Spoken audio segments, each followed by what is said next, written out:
the winter of 1857, 4 women vanished from a remote Mormon settlement in Utah Territory without leaving a single footprint in the snow. Their husband, Ezekiel Whitmore, claimed they had departed to visit family in the east, an impossible journey during the territory's most brutal winter on record. For over 60 years, the Church of Jesus Christ of Latter-day Saints kept the incident classified in their private archives, until construction workers building a new meetinghouse in 1920 made a discovery that would force church leaders to confront the darkest chapter in their early Utah history. What they found buried beneath the chapel's foundation would challenge everything the community believed about faith, family, and the price of building Zion in the wilderness.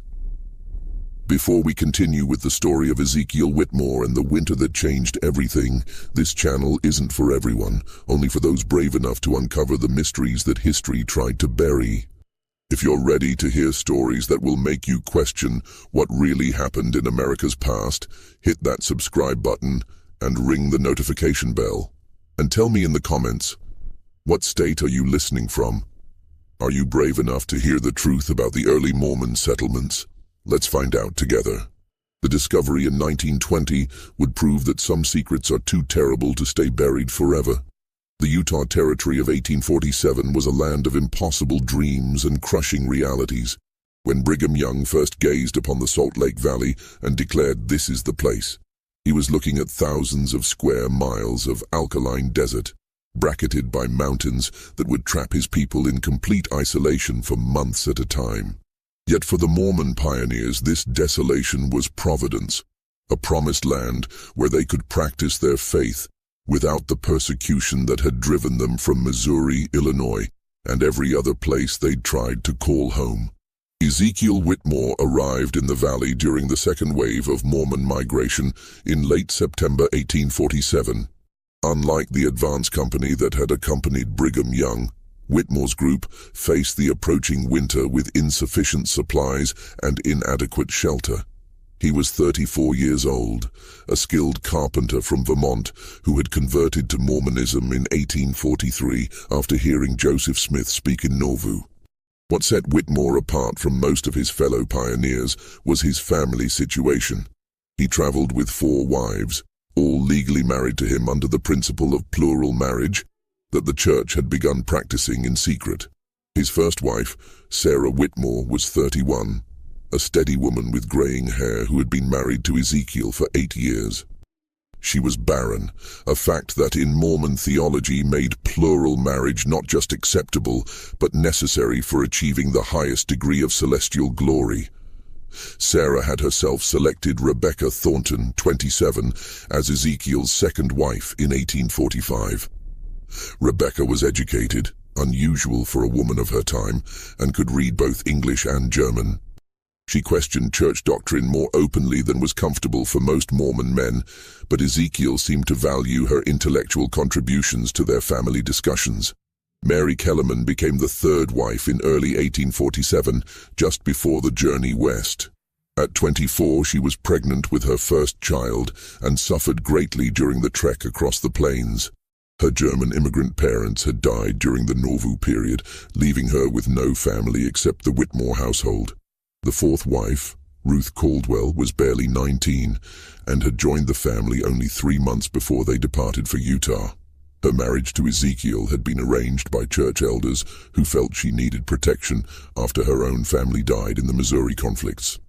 The Whitmore family settled in what would later become known as Mill Creek, about 8 miles southeast of the main Salt Lake settlement. Ezekiel chose the location because a small creek provided water year-round, and the land showed promise for farming. More importantly, the isolation suited his temperament. He had always been a private man who preferred the company of his wives and his work to the social obligations of community life. That first autumn, Ezekiel worked with desperate intensity to prepare for winter. He built a large cabin with separate rooms for each wife, following the careful protocols that Mormon men had developed for managing plural households. The cabin was solidly constructed, with thick log walls and a stone foundation, but it was the only structure for miles in any direction. Their nearest neighbors were a family of Danish converts living 3 miles to the north, and even they would be unreachable once the snows began. The Mormon community in those early years was tight-knit by necessity. Every family's survival depended on cooperation, shared resources, and mutual support.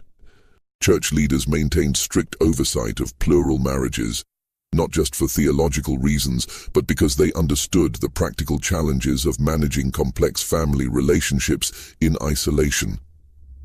Men who practiced plural marriage were expected to maintain harmony in their households and to contribute positively to the community's overall welfare. Ezekiel's wives each brought different skills to their remote household. Sarah managed the domestic affairs with quiet efficiency, organizing food storage and textile production for the winter ahead. Rebecca kept detailed records of their supplies and expenditures, and she had begun teaching herself basic medical skills that could prove essential in emergencies. Mary, despite her pregnancy, was skilled at preserving foods and had created an impressive store of dried fruits and vegetables. Ruth, the youngest, was energetic and optimistic, taking on the heaviest physical labor despite her small size. By December 1847, the Whitmore household appeared to be thriving. Church records show that Ezekiel made regular trips to the main settlement to trade goods and attend meetings. His wives were described by visitors as healthy, well-dressed, and remarkably harmonious for a plural family. Bishop William Curtis, who visited the cabin in early December, later wrote in his journal that the Whitmore family seemed blessed with unusual unity and prosperity, a testament to righteous living and proper order in the home. What Bishop Curtis didn't mention in his official journal, but confided to his private diary, was something that troubled him about the visit. The four women seemed almost too harmonious, finishing each other's sentences and moving in an eerily synchronized way that reminded him of a single mind inhabiting multiple bodies. He noted that they all bore similar marks on their wrists, small, deliberate cuts that they claimed came from kitchen accidents, but which all appeared to be the same age and depth. The winter of 1847-1848 was severe even by Utah standards. Snow began falling in mid-November and continued intermittently through March. The temperature dropped to 20 below zero multiple times, and the wind howled across the valley with such force that it could knock a grown man off his feet. For families living in the main settlement, the winter was challenging but manageable. For isolated families like the Whitmores, it was a test of preparation, faith, and endurance. The last confirmed sighting of all four Whitmore women together was on December 19, 1847, when a group of men from the main settlement passed by the cabin while hunting. They reported seeing smoke from the chimney and briefly spoke with Sarah and Rebecca, who appeared at the door to accept a gift of fresh deer meat. The women thanked them politely but declined an invitation to send someone back to the settlement for Christmas services, saying they planned to hold their own family worship. What happened next would puzzle investigators for decades and create the most persistent mystery in early Mormon Utah history. The first sign that something was wrong came on January 8, 1848, when Ezekiel Whitmore appeared at the main settlement asking to speak privately with Bishop Curtis. Those who saw him that day described a man who appeared to have aged years in just 3 weeks. His clothes were disheveled, his beard unkempt, and his eyes held what one witness called the look of a man who had seen too much. In the privacy of the bishop's cabin, Ezekiel explained that his wife Sarah had received a revelation directing her to travel east to care for her sick sister in Missouri. He said she had felt the calling so strongly that she couldn't wait for spring, and had departed with a small group of travelers who had passed through their area. Bishop Curtis was immediately suspicious. No travelers would attempt the eastward journey in the middle of winter, and Sarah had never mentioned having a sister in Missouri. When the bishop pressed for details, Ezekiel's story began to shift. First he said the travelers were missionaries returning east. Then he claimed they were mountain men who knew secret winter routes. His hands trembled as he spoke, and he kept glancing toward the door as if expecting someone to enter. Most disturbing was his insistence that the bishop shouldn't visit the cabin to check on the remaining wives, claiming they were observing a period of spiritual purification that required complete isolation. Bishop Curtis made notes of the conversation in his official journal, but his private diary reveals his growing alarm. He wrote, "Brother Whitmore speaks of revelations, but I fear he may be concealing something far more earthly and terrible. His manner suggests guilt rather than grief, and his explanations contradict both reason and the season." 3 weeks later, on January 30th, Ezekiel returned to the settlement with an even more disturbing report.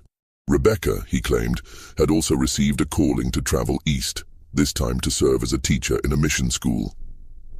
She had departed with another group of travelers, taking only essential supplies.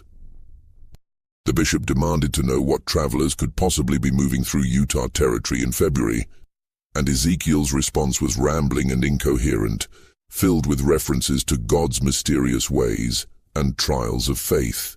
This time, Bishop Curtis insisted on visiting the cabin to speak with the remaining wives. Ezekiel became agitated, claiming that Mary and Ruth were too ill to receive visitors, suffering from a fever that could be contagious. He promised to bring them to the settlement as soon as they recovered, but the bishop's suspicions had grown too strong to ignore. On February 3rd, Bishop Curtis organized a group of 5 men to visit the Whitmore cabin. The journey through the snow-covered hills was treacherous, taking most of the day despite the relatively short distance. When they arrived at the cabin, they found Ezekiel alone, sitting by a fire that seemed insufficient to heat the large structure. He greeted them with nervous courtesy, but his explanations about his wives' whereabouts had changed again. Now he claimed that Mary and Ruth had both recovered from their illness and decided to join Sarah and Rebecca in the east. He said they had departed just 2 days earlier, traveling with a group of trappers who had promised to escort them safely to civilization. The bishop asked to see the women's personal belongings, and Ezekiel showed them several rooms that appeared to have been hastily cleared out. Clothing, books, and personal items were gone, but the bishop noticed that heavy items like furniture and cooking implements remained, unusual for women making a permanent departure. More troubling were the signs of recent digging behind the cabin. Ezekiel explained that he had been working on an expansion of the root cellar, preparing for the next winter. But the ground was frozen solid, and the amount of disturbed earth seemed far greater than necessary for a simple food storage area. When one of the men commented on the difficulty of digging in frozen ground, Ezekiel's response was sharp and defensive, claiming that God's work requires dedication even in the hardest conditions. The visiting party spent the night in the cabin, and several of them later reported feeling deeply unsettled by the experience. The building was too quiet, they said, with none of the subtle sounds that indicated the presence of women. No rustling of skirts, no soft conversations, no feminine touches in the daily routines. Ezekiel served them a meal that seemed to consist entirely of preserved foods, despite the fact that fresh bread and dairy products should have been available if women had been managing the household recently. Most disturbing was an incident that occurred during the night. Thomas Garrett, one of the visiting men, was awakened by what he described as the sound of weeping, faint but distinct, coming from somewhere beneath the cabin. When he mentioned this to the others in the morning, they dismissed it as wind or settling timber, but Garrett remained convinced that he had heard human voices in distress. The bishop's party departed the next morning with more questions than answers. In his private journal, Bishop Curtis wrote, "I fear that Brother Whitmore may have committed acts that will bring shame upon our people and our faith. The isolation of winter can drive men to desperate measures, and I worry that the pressures of plural marriage may have proven too great for his spirit to bear." However, the bishop faced a difficult decision. The Mormon community was already under scrutiny from the federal government, and rumors of violence or impropriety could bring unwanted attention from authorities. The principle of plural marriage itself was controversial, and any scandal involving a polygamous family could be used to justify government intervention in church affairs. After consulting with other church leaders, Bishop Curtis decided to continue monitoring the situation quietly, while hoping that the spring would bring some resolution to the mystery. Throughout the remaining winter months, Ezekiel made regular appearances at the settlement, always alone and increasingly gaunt. He claimed to be in regular correspondence with his wives, receiving letters that confirmed their safe arrival in the East and their happiness in their new circumstances. But he could never produce these letters, claiming they were too personal to share, or that he had accidentally destroyed them in the fire. Members of the community began to whisper among themselves. Some believed that Ezekiel had indeed sent his wives away, perhaps because he could no longer support them, or because the isolation had created unbearable tensions in the household. Others suspected something far more sinister, pointing to his erratic behavior and the inconsistencies in his stories. The truth would remain hidden until the spring thaw revealed secrets that would challenge everything the community thought they knew about faith, family, and the price of survival in the wilderness. When the snows melted in April 1848, Bishop Curtis finally had the opportunity to conduct a thorough investigation of the Whitmore property. What he discovered there would haunt him for the rest of his life and create a mystery that would persist for over 70 years. The cabin itself appeared to have been abandoned for weeks. A thick layer of dust covered the furniture, and the rooms that had supposedly belonged to the four wives showed signs of hasty cleaning rather than normal departure. More significantly, the bishop found several items that contradicted Ezekiel's claims about his wives' voluntary departure. Rebecca's most treasured possession, a leather-bound journal in which she had recorded her thoughts and observations since joining the family, was hidden beneath a loose floorboard in what had been her room. The final entry, dated December 20th, 1847, was written in a shaking hand and contained a single cryptic sentence.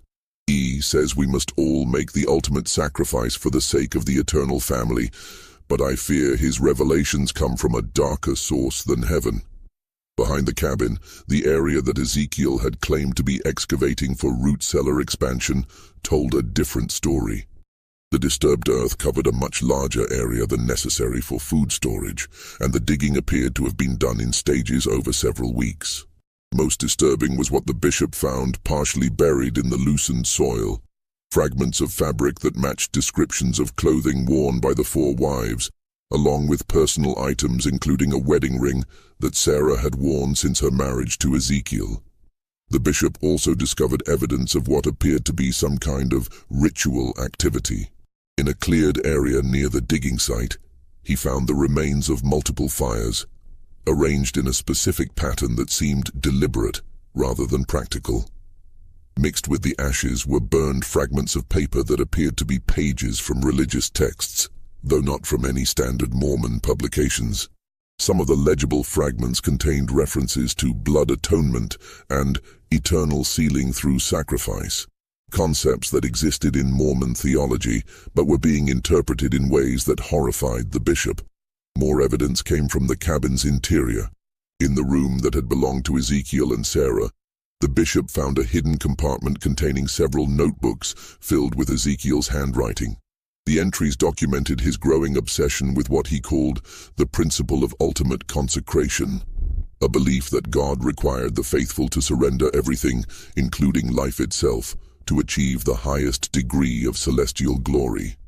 The notebooks revealed that Ezekiel had been studying obscure religious texts and had begun to believe that his family had been chosen for a special mission that would require extraordinary sacrifice.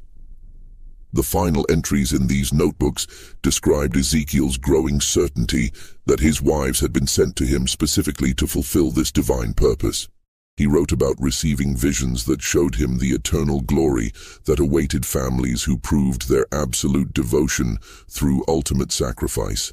The handwriting became increasingly erratic as the entries progressed, and the later pages contained disturbing references to the willing offering of innocence and the sealing power of shed blood. Bishop Curtis faced an impossible situation. The evidence strongly suggested that Ezekiel had murdered his four wives, possibly as part of some twisted religious ritual. But Ezekiel himself had vanished completely, leaving no trace of his whereabouts or intentions.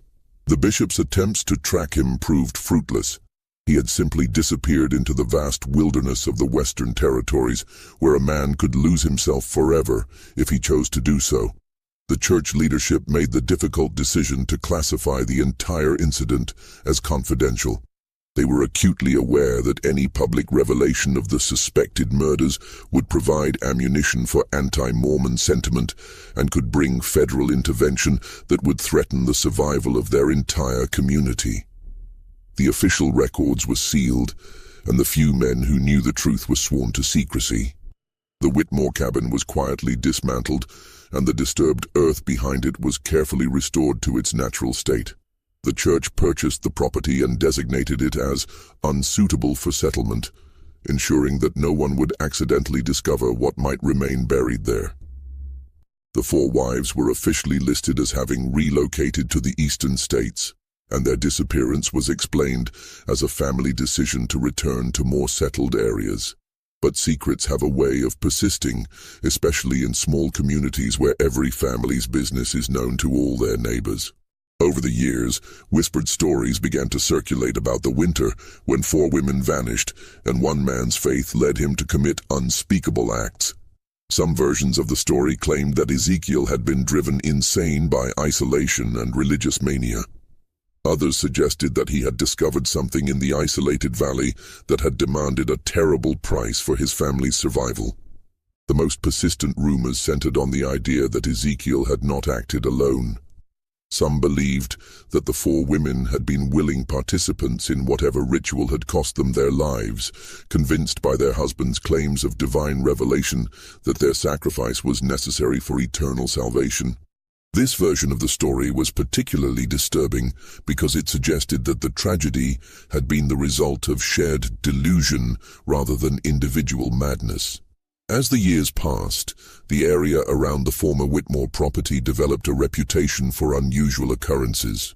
Travelers reported feeling watched when passing through the valley, and some claimed to hear women's voices carried on the wind, especially during the winter months.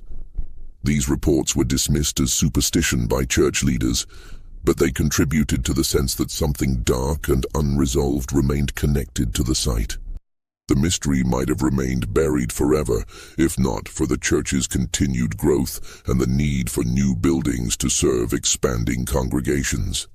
In 1920, more than 70 years after the disappearances, church authorities decided to build a new meetinghouse in the rapidly growing Mill Creek area. The chosen site was selected for its central location and level ground, with no awareness of the dark history that lay beneath the surface. What the construction workers discovered would force the church to confront the truth about one of its most carefully hidden secrets, and would reveal that the winter of 1847-1848 had been even more terrible than anyone had imagined. The construction of the new Mill Creek Meetinghouse began on a crisp October morning in 1920. The project supervisor, Brother Samuel Morrison, was a devout Mormon who had been born in the valley and had heard whispered stories about the Whitmore property throughout his childhood. But like most members of his generation, he dismissed these tales as folklore that had grown in the telling over the decades. The construction crew began excavating the foundation on October 15th, working with steam-powered equipment that made quick work of the rocky soil. For the first 2 days, the work proceeded normally, with nothing more unusual than the occasional discovery of old horseshoes or pieces of rusted metal that marked the site's history as grazing land. On the third day, Brother Morrison's crew made their first disturbing discovery.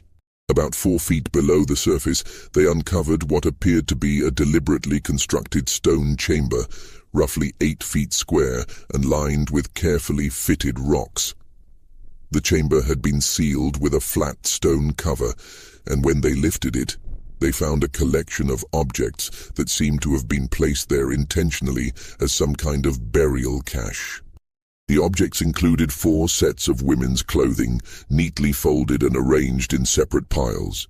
Each set consisted of a dress, undergarments, shoes, and personal effects like combs, mirrors, and jewelry.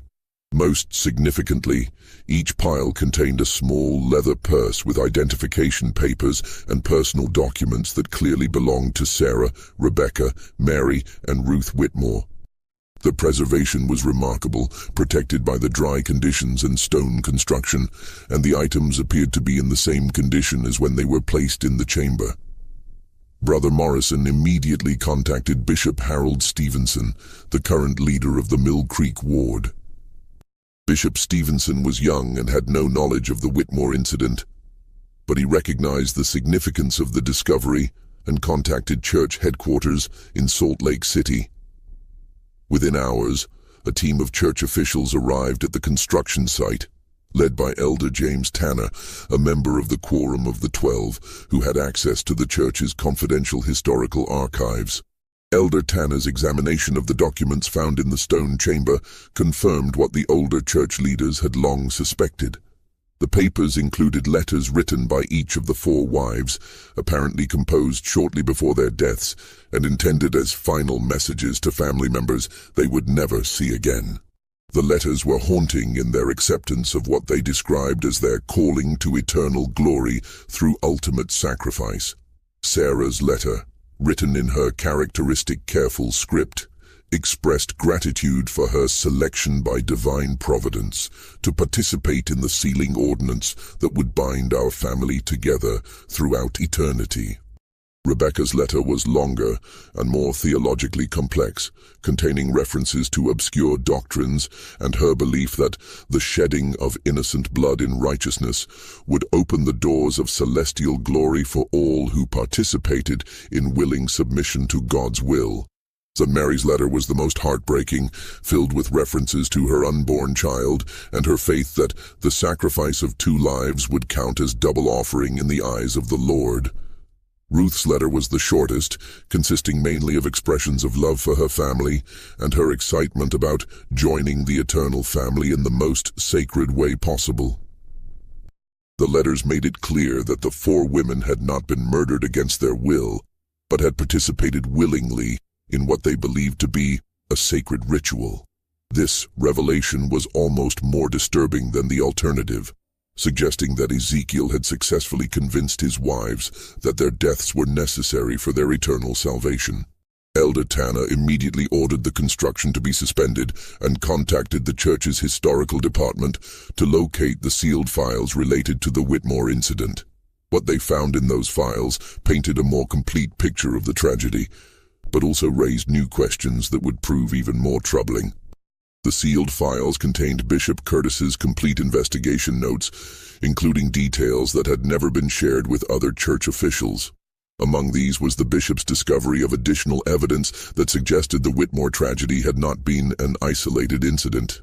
References in Ezekiel's notebooks mentioned correspondence with other Mormon men who had received similar revelations about the necessity of ultimate sacrifice for their families. Most disturbing was a letter that Bishop Curtis had intercepted in 1849, addressed to Ezekiel at a remote mining camp in Nevada Territory. The letter, signed only with the initials J.M., contained coded references to the completion of the work and expressed satisfaction that the sealing had been accomplished according to the pattern revealed to us. The letter also mentioned that the others who received the same calling had fulfilled their obligations with equal faith and devotion. This evidence suggested that Ezekiel had not acted alone, but had been part of some kind of secret group within the early Mormon community that had developed extreme interpretations of church doctrine. The group apparently believed that the ultimate expression of faith required the sacrifice of family members, and that such sacrifices would guarantee exaltation in the celestial kingdom. Elder Tanner's team began a careful review of early church records, looking for other unexplained disappearances or unusual incidents that might be connected to this secret group. What they found was a pattern of missing persons cases and unexplained family tragedies that had been scattered across the early Mormon settlements but had never been connected to each other. Between 1847 and 1855, at least 12 Mormon families had reported the disappearance of family members under circumstances similar to the Whitmore case. In each instance, the missing persons were reported to have departed for the East or received callings to serve missions in distant locations. In most cases, the reports were made by male family members who claimed to have received revelations directing them to allow their wives or children to leave for spiritual purposes. The pattern was subtle enough that it had never been detected by church authorities at the time, but viewed together, the cases suggested a coordinated effort by a secret group to carry out what they believed to be sacred killings. The victims were predominantly women and children, and the perpetrators were men who had been noted for their exceptional devotion to church doctrine and their leadership roles in their local communities. Most chilling was the discovery that several of the men involved in these disappearances had maintained correspondence with each other, sharing theological justifications for their actions and encouraging each other in their divine calling. The letters revealed that the group had developed an elaborate theological framework for their beliefs, drawing on obscure passages from Mormon scripture and early church teachings to justify their actions. The group apparently believed that the practice of plural marriage was only the beginning of a higher law that would ultimately require the sacrifice of family members to achieve complete consecration to God. They saw themselves as pioneers of a more advanced form of religious devotion that would eventually be revealed to all faithful Mormons as the ultimate requirement for celestial glory. As Elder Tanner's investigation continued, the scope of the conspiracy became increasingly clear. The secret group appeared to have included prominent church members from across the Utah Territory, including some who had held significant leadership positions. The group had operated with careful coordination, sharing information about their activities and providing mutual support for their beliefs. The investigation also revealed that the group had eventually been detected by church authorities in the mid-1850s, leading to a secret purge that had removed suspected members from leadership positions and forced others to flee the territory. The church's official records made no mention of these actions, which had been carried out quietly to avoid creating scandal or providing ammunition for anti-Mormon critics. But the discovery of the stone chamber at the Mill Creek construction site proved that the group's activities had been far more extensive than church leaders had realized at the time. The careful preservation of the victims' belongings suggested that the perpetrators had viewed their actions as sacred ordinances that required proper documentation and remembrance. The question that haunted Elder Tanner and his team was whether the group had been completely eliminated in the 1850s, or whether some members had escaped detection and continued their activities in remote areas of the Western Territories. The evidence suggested that the conspiracy had been larger and more organized than anyone had imagined, with implications that extended far beyond the tragic fate of the 4 Whitmore women. The investigation would soon reveal that the stone chamber was only the beginning of what lay buried beneath the Mill Creek construction site, and that the winter of 1847 to 1848 had been even more terrible than the darkest rumors had suggested. As Elder Tanner's team expanded their excavation of the Mill Creek site, they made increasingly disturbing discoveries that suggested the Whitmore tragedy was far more complex than a single family's descent into religious madness. The stone chamber containing the women's belongings was only the first layer of a carefully constructed burial site that had been designed to preserve evidence of what the perpetrators clearly viewed as sacred acts. Beneath the stone chamber, the excavation revealed a second level of construction, a larger underground space that had been carved directly into the bedrock and lined with carefully fitted stones. This chamber was approximately 12 feet square and 6 feet deep, with drainage channels that had kept it dry for over 70 years. The walls were covered with carved symbols that combined traditional Mormon imagery with elements that seemed to draw from other religious traditions. The most prominent symbol was a modified version of the Mormon temple square and compass, but surrounded by imagery that included Egyptian hieroglyphs, Masonic symbols, and what appeared to be representations of ancient sacrifice rituals. The carvings were sophisticated and deliberate, suggesting that whoever had created them possessed considerable knowledge of religious symbolism and had spent significant time planning the chamber's construction. In the center of the chamber, the team found what appeared to be a stone altar, roughly hewn from local granite and stained with what laboratory analysis would later confirm to be human blood. The altar was surrounded by 4 smaller stone platforms, each bearing carved inscriptions that included the names Sarah, Rebecca, Mary, and Ruth, along with dates corresponding to the winter months of 1847-1848.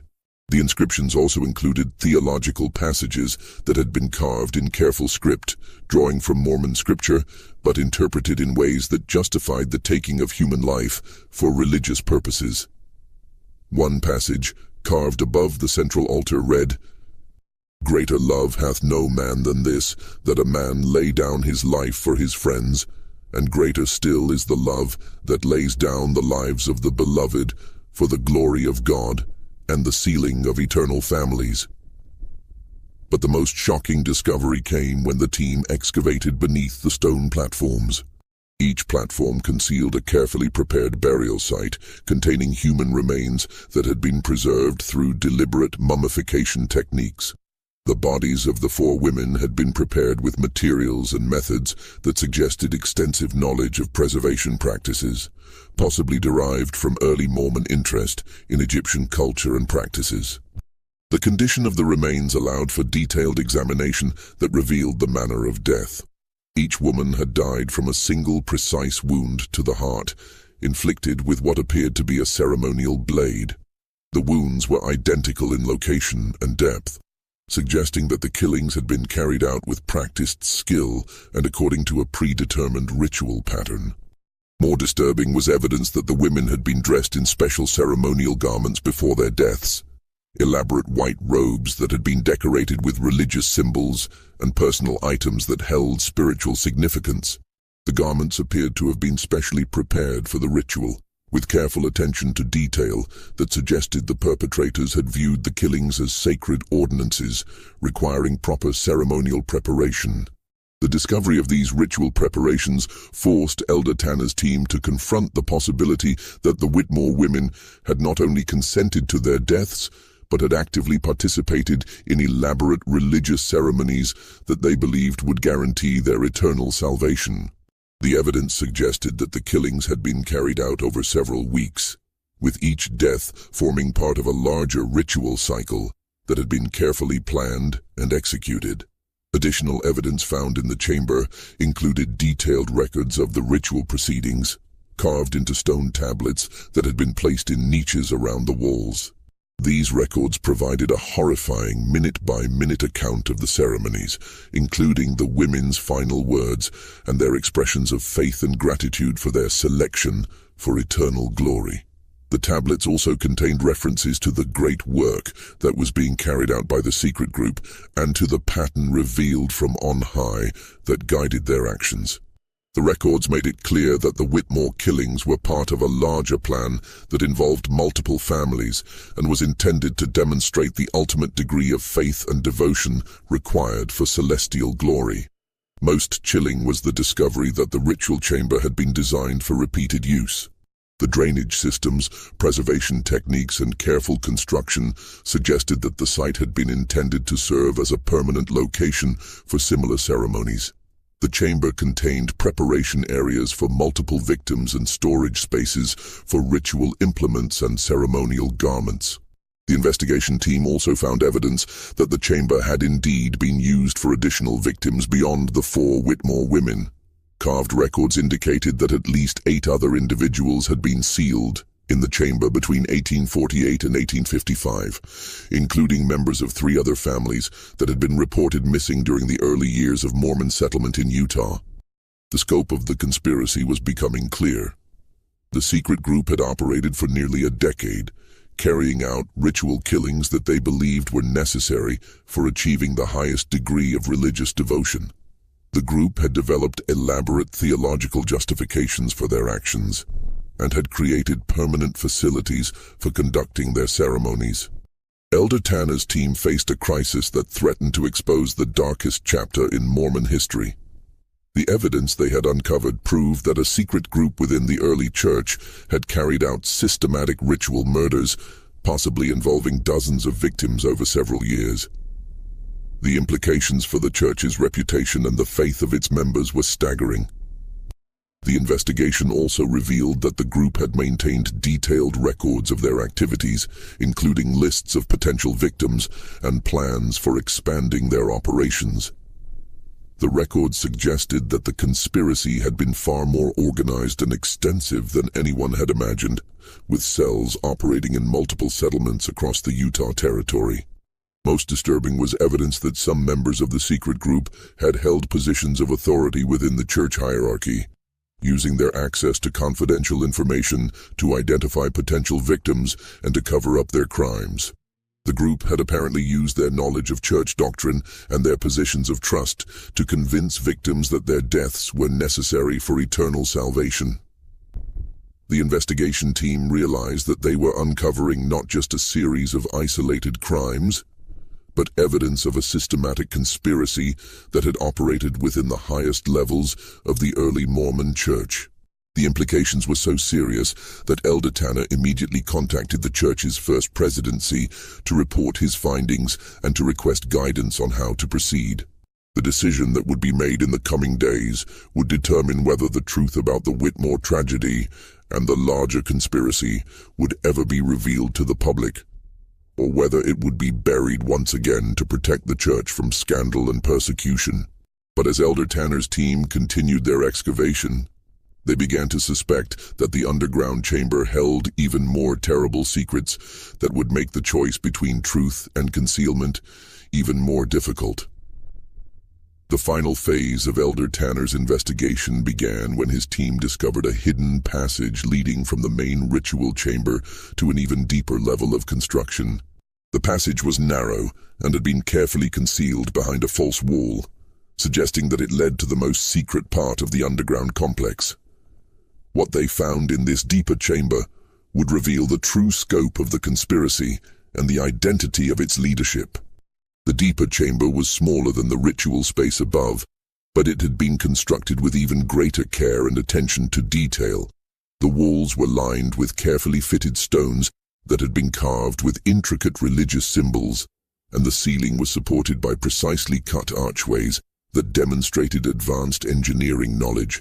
This was clearly the inner sanctum of the secret group, the place where their most important meetings and ceremonies had been conducted.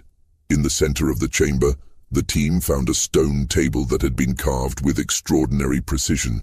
The table's surface was covered with detailed maps of the Utah Territory, showing the locations of Mormon settlements and marking specific sites that had been designated for the group's activities. The maps included detailed notes about the families living in each settlement, with particular attention to households that might provide suitable victims for their rituals. The most shocking discovery was a series of stone tablets that contained the complete theological framework developed by the secret group to justify their actions.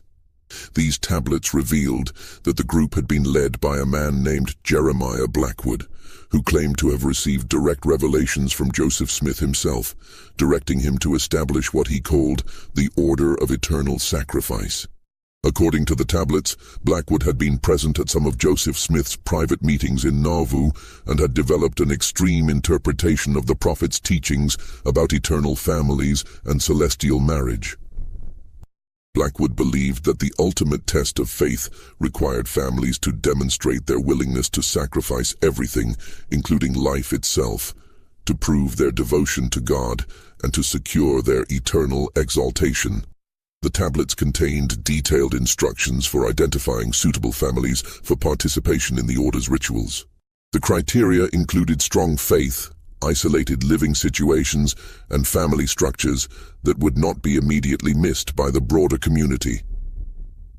Polygamous families were particularly targeted because their complex relationships and frequent travel made disappearances easier to explain and conceal. Ezekiel Whitmore had been recruited into the order during the winter of 1846-1847, while the Mormon community was preparing for their exodus to the west. The tablets revealed that Blackwood had identified Ezekiel as an ideal candidate because of his deep religious convictions, his isolated temperament, and his plural marriage to 4 women who had no close family connections in the Mormon community. The recruitment process had been gradual and carefully orchestrated. Blackwood had begun by sharing what he claimed were secret revelations about the higher laws of celestial marriage, gradually introducing Ezekiel to increasingly extreme theological concepts. By the time the Whitmore family departed for Utah, Ezekiel had been fully indoctrinated into the order's beliefs and had committed to carrying out the ritual sacrifice of his wives during their first winter in the territory. The tablets also revealed that the order had established similar operations in multiple Mormon settlements across the West. Each cell was led by a trusted member who had been personally recruited by Blackwood, and who was responsible for identifying potential victims and carrying out the ritual killings. The cells operated independently, but maintained communication through a network of coded letters and secret meetings. The ritual chamber beneath the Mill Creek site had been one of several permanent facilities established by the Order for conducting their ceremonies. Similar chambers had been constructed near other Mormon settlements, each designed to preserve evidence of the rituals for what the Order believed would be the eventual recognition of their practices as legitimate religious ordinances. The tablets contained detailed accounts of the specific rituals that had been carried out in the Mill Creek chamber. The ceremonies had followed a precise pattern that had been developed by Blackwood based on his interpretation of ancient sacrifice practices and early Mormon temple rituals. Each ceremony had lasted several days and had included elaborate preparations, theological instruction, and final rituals that the participants believed would seal their eternal families together in the highest degree of celestial glory. The account of the Whitmore family's final days was preserved in horrifying detail. The ritual had begun on December 20th, 1847, with Sarah's voluntary participation in a ceremony that she believed would ensure her family's eternal exaltation. Each of the other wives had participated in turn over the following weeks, with the final ceremony involving Ruth taking place on February 15th, 1848. The tablets described how each woman had spent her final days in prayer and preparation, convinced that her sacrifice would open the doors of celestial glory for her entire family. They had written letters to family members, prepared their burial garments, and participated in elaborate ceremonies that they believed were sacred ordinances revealed directly from God. Most disturbing was the revelation that the women had not only consented to their deaths, but had actively encouraged each other to participate in the rituals. The tablets contained their recorded conversations, showing how they had strengthened each other's faith and had expressed excitement about their calling to eternal glory through ultimate sacrifice. The investigation team also discovered evidence that the Order had planned to expand their operations significantly. The tablets contained lists of dozens of additional families that had been targeted for recruitment, along with detailed plans for establishing new ritual sites across the Western Territories. The Order had apparently believed that their practices would eventually be recognized as legitimate religious doctrine and would become a standard requirement for achieving the highest degrees of eternal glory. But the tablets also revealed why the Order's activities had come to an end in the mid-1850s. Church authorities had begun to detect the pattern of disappearances and had launched a secret investigation that had identified several Order members. The investigation had been led by Brigham Young himself, who had recognized the threat that the Order posed to the survival of the Mormon community in Utah. The church's response had been swift and decisive. Known Order members had been quietly excommunicated and forced to flee the territory, while others had been reassigned to remote areas where their activities could be more easily monitored. The ritual sites had been sealed or destroyed, and all records of the investigation had been classified to prevent public knowledge of the conspiracy. Jeremiah Blackwood himself had disappeared during the church's crackdown, reportedly fleeing to California, where he had continued to recruit followers for his extremist beliefs. Some reports suggested that he had established new Order cells in mining camps and frontier settlements, but these activities had never been officially confirmed. The tablets also contained Blackwood's final message to his followers, written shortly before his disappearance.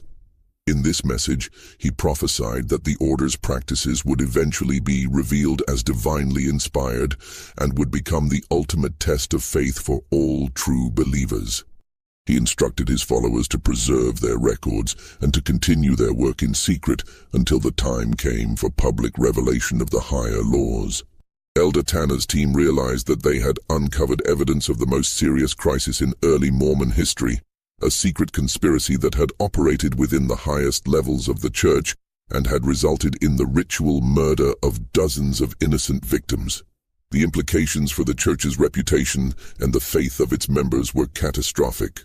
The evidence also raised disturbing questions about what church leaders had known about the order's activities and when they had known it. The tablets suggested that some members of the church hierarchy had been aware of Blackwood's extreme teachings, but had failed to act quickly enough to prevent the development of his murderous conspiracy.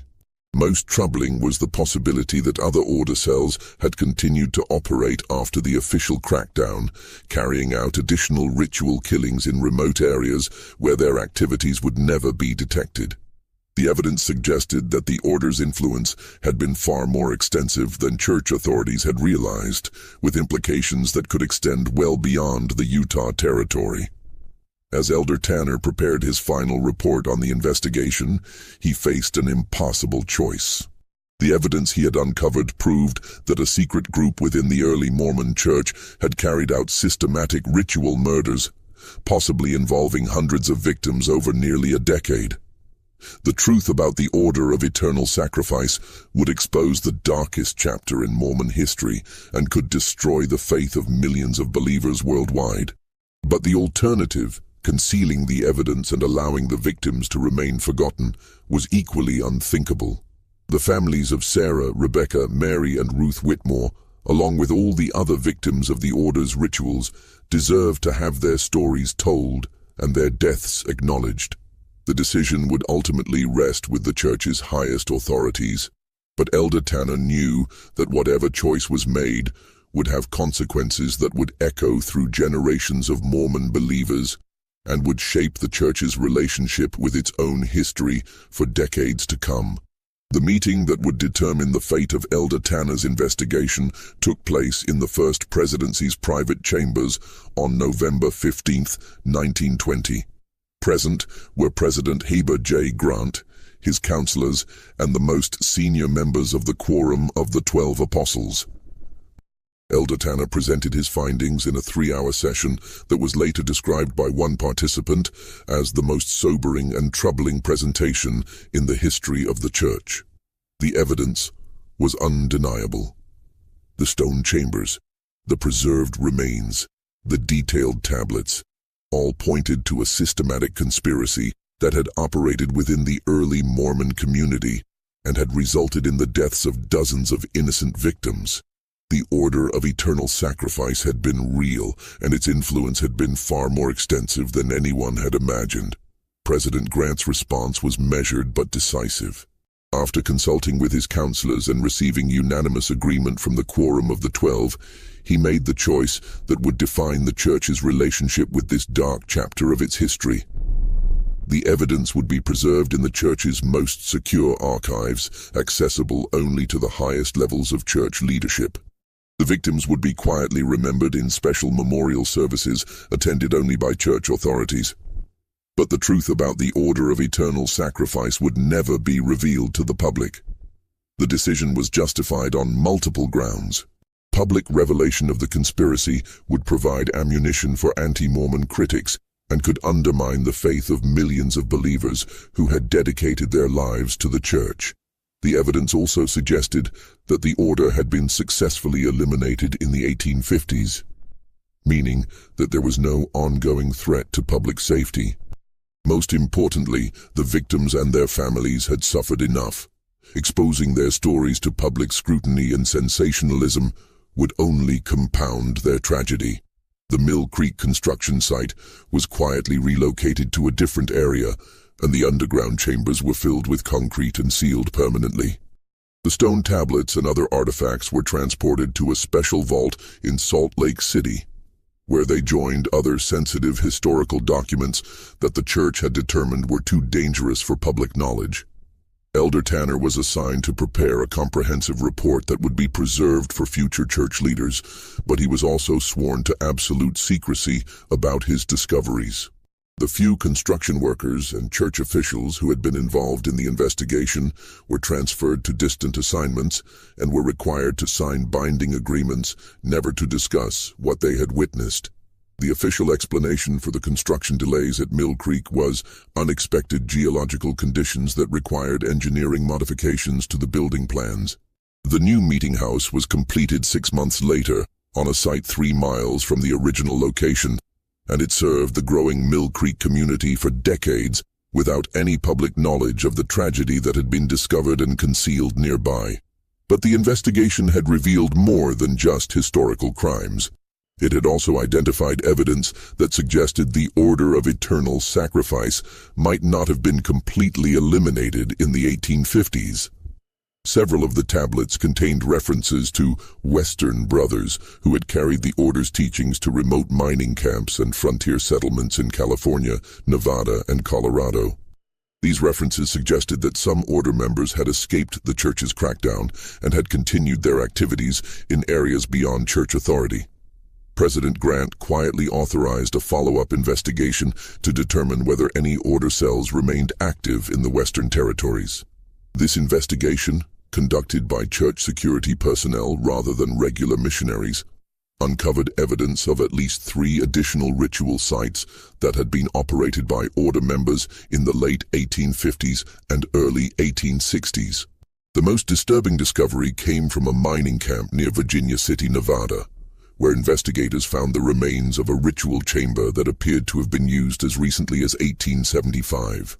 The evidence suggested that some order members had continued their activities for nearly 30 years after the official crackdown, adapting their methods to the more transient populations of mining communities where disappearances were less likely to be investigated. This ongoing threat required immediate action, but it also created additional complications for church authorities. Any investigation of order activities in non-Mormon communities would risk exposing the conspiracy and would require cooperation with federal authorities who might use the information to justify renewed persecution of the Mormon Church. The solution was a secret program that operated for nearly 2 decades, using church resources to identify and eliminate remaining order cells without revealing their existence to public authorities. Church agents worked quietly to locate suspected order members, gather evidence of their activities, and either convince them to cease their operations or arrange for their removal from positions where they could cause further harm. The program was successful in identifying and disrupting at least 6 remaining order cells, but it also revealed the true scope of the original conspiracy. Evidence suggested that the Order of Eternal Sacrifice had operated in at least 15 different locations across the western United States and had been responsible for the deaths of more than 200 victims between 1847 and 1875. The final order cell was eliminated in 1895 when church agents located the aging Jeremiah Blackwood himself, living under an assumed name in a remote mining camp in the Colorado Territory. Blackwood, then in his 70s, had continued to practice his extreme beliefs and had recruited a small group of followers who had carried out at least 12 additional ritual killings over the previous decade. Blackwood's capture and the seizure of his extensive records marked the end of the Order of Eternal Sacrifice as an active threat. But it also provided church authorities with the complete picture of the conspiracy for the first time. The records revealed that the order had been far more organized and influential than anyone had realized, with connections to other extremist religious groups and evidence of influence on early Mormon theology that extended far beyond the Utah Territory. The church's secret campaign against the order was never acknowledged publicly, and the vast majority of Mormon believers remained unaware that such a conspiracy had ever existed within their community. The victims of the order's rituals were remembered only in private ceremonies attended by church authorities, and their names were added to confidential memorial records that honored their sacrifice while concealing the circumstances of their deaths. Elder Tanner completed his service to the church with distinction, never revealing what he had discovered beneath the Mill Creek construction site. He lived to be 93 years old, taking the secret of the Order of Eternal Sacrifice to his grave. His personal papers, sealed after his death in 1963, contained only a brief reference to the most difficult investigation of my life and a prayer that the victims of extreme faith would find peace in the eternal glory they sought through such terrible means. The stone chambers beneath Mill Creek remain sealed today, their contents preserved as evidence of one of the darkest chapters in American religious history. The truth about Ezekiel Whitmore and his 4 wives, along with the hundreds of other victims of the Order of Eternal Sacrifice, continues to rest in the Church's most secure archives, known only to a select few who bear the burden of this terrible knowledge. Modern Church authorities have occasionally debated whether the time has come to reveal the truth about the Order, but each generation has ultimately concluded that the potential harm outweighs any benefit that might come from public disclosure. The victims of the Order's extreme faith remain officially listed as early pioneers who departed for destinations unknown, their true fate concealed by more than a century of institutional secrecy. The Mill Creek area today is home to thriving suburban communities, shopping centers, and modern churches that serve thousands of faithful Mormon families. Few residents know that their neighborhood was once the site of ritual chambers where dozens of innocent people died in pursuit of eternal glory. The truth about the winter of 1847-1848, when 4 women vanished without leaving footprints in the snow, remains one of the most carefully guarded secrets in Mormon history. Whether that secret will ever be revealed, or whether it will remain buried forever beneath the weight of institutional protection and the passage of time, is a question that only future generations of church leaders will be able to answer. But the story of Ezekiel Whitmore and his 4 wives serves as a haunting reminder of the terrible consequences that can result when religious faith is twisted into justification for unspeakable acts, and when the pursuit of eternal glory leads to the destruction of innocent lives. The mystery that began with 4 missing women in a remote Utah cabin had revealed a conspiracy that challenged everything the Mormon community believed about their early history, and in the end, the choice between truth and concealment had shaped the Church's relationship with its past in ways that continue to influence its leaders and believers more than a century later. Just when we thought we'd uncovered the complete truth about the Order of Eternal Sacrifice, new questions continue to emerge. If this story has given you chills, imagine what other secrets might be buried in America's religious history. Hit that like button if you believe some truths are too terrible to reveal, and subscribe to join our community of brave souls who aren't afraid to explore the darkest mysteries of our past. What do you think? Should the Mormon Church reveal the complete truth about the Order, or are some secrets better left buried? Share this video with someone who can handle these dark revelations, and let me know in the comments what other religious mysteries you'd like us to investigate. The truth is out there, waiting for those courageous enough to seek it.